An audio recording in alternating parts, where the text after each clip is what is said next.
A massive winter storm forced an Airbus A380, the world's largest passenger jet, to divert to a small New York airport around 1 p.m.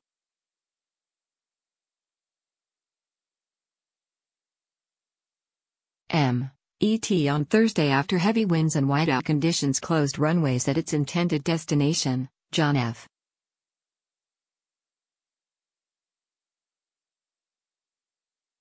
Kennedy International Airport.The 325 passengers aboard Singapore Airlines Flight 26 from Frankfurt, Germany, found themselves on a snowy runway for more than 3 hours at humble Stewart International, about 80 miles north of JFK.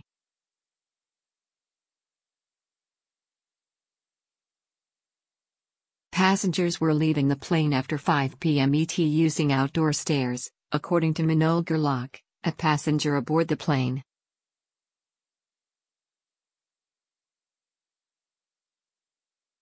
The sight of the giant plane, whose 262-foot wingspan is more than double that of a Boeing 737, was unusual for the airport, which is dwarfed by JFK.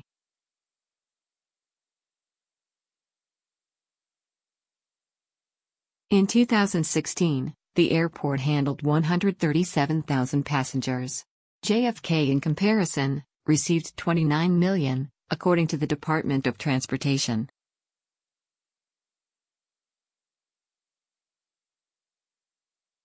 Stewart's 11,800-foot runway can easily accommodate the large plane, and the airport even bills itself as an efficient diversion airport because the runway is so long.